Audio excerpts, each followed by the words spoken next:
Imagine losing a football match so badly that your entire country declares war on your opponent. Sounds insane, right? Well, that's exactly what happened in 1969. And trust me, by the end of this story, you'll realize the football match was just the beginning of the madness. So there's this girl in El Salvador, young, passionate football fan. Her country just lost a crucial World Cup qualifier match, and she's so heartbroken that she takes her own life. Now, you'd think this would be a wake-up call, right? Like, hey, maybe we're taking this sports thing too seriously. Nope, the government turns her into a national hero. They literally use her death as propaganda. But here's the thing, this tragedy was just the final domino in a chain of events that was about to explode into something no one expected. Let me take you back a bit. Honduras and El Salvador, two neighboring countries in Central America. Honduras is huge, tons of land. El Salvador, tiny, absolutely packed with people. We're talking mostly farmers who desperately need land to survive. So what happens? Salvadorans start crossing the border into Honduras. Just a few at first, then hundreds, then thousands. By the 1960s, this migration is massive.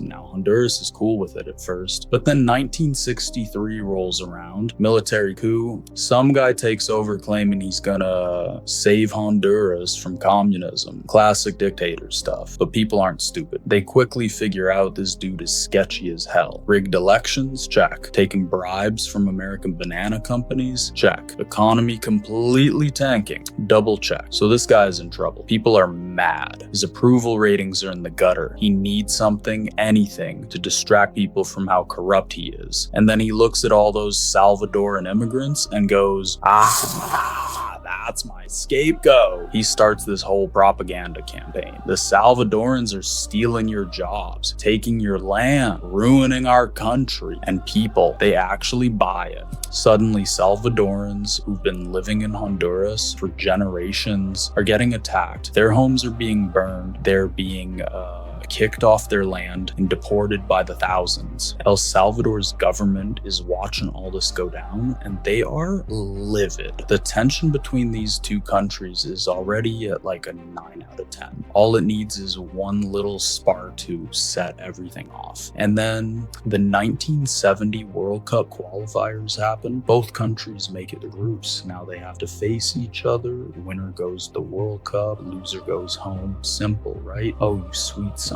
child. First match is in Honduras. The Salvadoran team checks into their hotel, ready to get some rest before the big game. But that night, Hondurans surround the hotel. They're banging pots, screaming, setting off fireworks, doing everything humanly possible to keep the players awake all night long. Next day, the Salvadoran players are basically walking zombies. They're exhausted, can barely focus. And Honduras, they score in the last minute of the game and win. That's when that young girl I mentioned earlier takes her life. And instead of mourning her properly, the Salvadoran government makes her a martyr. They plaster her face everywhere. She died for her country's honor. At the next match, fans are bringing her pictures to the stadium. The whole situation is getting darker by the second. Second match, El Salvador. Payback time. Now it's the Honduran team's turn to suffer through a sleepless night. Salvadorans making noise outside their hotel, keeping them up all night. But El Salvador takes it even further. Before the match starts, instead of raising the Honduran flag like you're supposed to,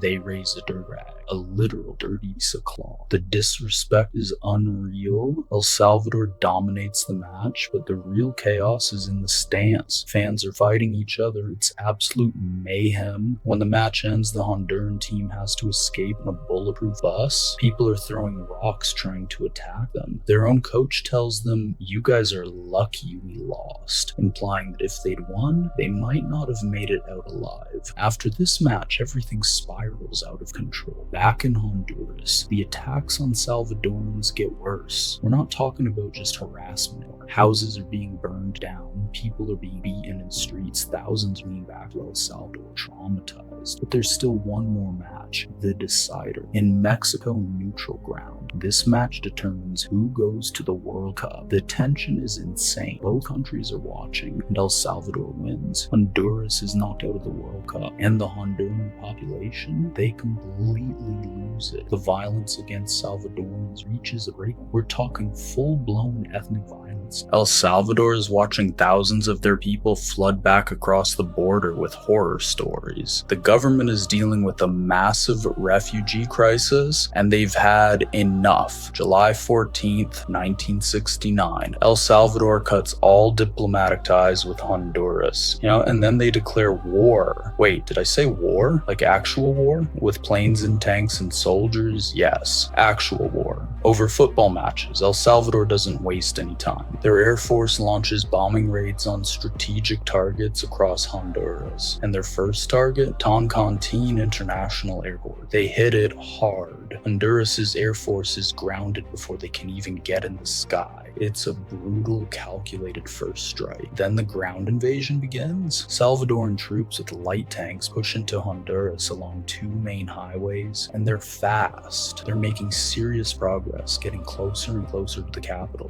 Honduras is genuinely panicking. This isn't just posturing, these thought this is a full-scale invasion. The Organization of American States, basically the UN for the Americas, they're freaking out. They call an emergency meeting. Guys, can everyone just calm down? They're begging El Salvador to stop, but El Salvador's like, not until you guarantee our people will be safe in Honduras. Meanwhile, Honduras finally gets their act together. Their air force gets in the sky. Nicaragua helps them out, and together they bomb Salvadoran fuel depots and oil facilities. No fuel means the tanks can't move. No tanks means the invasion stops. The Salvadoran advance grinds to a complete halt. Now we've got a stalemate. The OAS comes back. Okay, seriously, can you please stop now? El Salvador agrees to a ceasefire on July 18th, but they don't pull their troops out. The OAS is like, great. Now can you, leave Honduras? El Salvador. Nah, we're good here. OAS. Please? El Salvador. No. OAS. Pretty pleased with the cherry on top. El Salvador. Still no. Finally, the OAS threatens sanctions, and El Salvador goes, fine, okay, we'll leave. August 2nd, they finally withdraw. So what did this war accomplish? Let's tally it up. The war lasted exactly 100 hours. 4 days, but thousands of people died. Thousands. Both economies are completely wrecked. El Salvador can't handle all the refugees flooding back, and this crisis eventually contributes to a civil war that breaks out years later. Border disputes between the countries drag on for decades. Some are still being argued about today. Oh, and remember how this whole thing started because of World Cup qualifiers? El Salvador made it to the World Cup. You'd think that'd be worth celebrating, right? They lost every single match. Didn't even make it past the group stage. All that death and destruction for nothing. Honduras, wrecked economy, thousands dead. Ongoing border issues. El Salvador, wrecked economy, thousands dead. Refugee crisis, future civil war, and World Cup humiliation. The only person who even kind of won was that corrupt Honduran dictator who got to stay in power a bit longer because everyone was distracted by the war. Here's the thing though, this was never really about football. The football matches were just the spark. The real explosive was years and years of economic problems, political corruption, land disputes, and scapegoating vulnerable people. The beautiful game didn't cause this war, but it gave people the excuse they needed to unleash all that pent-up hatred. It's honestly terrifying when you think about it. Two countries with real serious problems. Instead of fixing those problems, their leaders blamed each other. They played some football matches that got way too intense. And then they literally went to war for 100 hours. Nobody won. Everybody lost. Thousands died. All because leaders would rather find scapegoats than solve actual problems. So yeah, next time someone tells you sports and politics don't mix, show them the story. Because sometimes a football match isn't just a game. Sometimes it's the fuse on a powder keg that's been waiting to explode.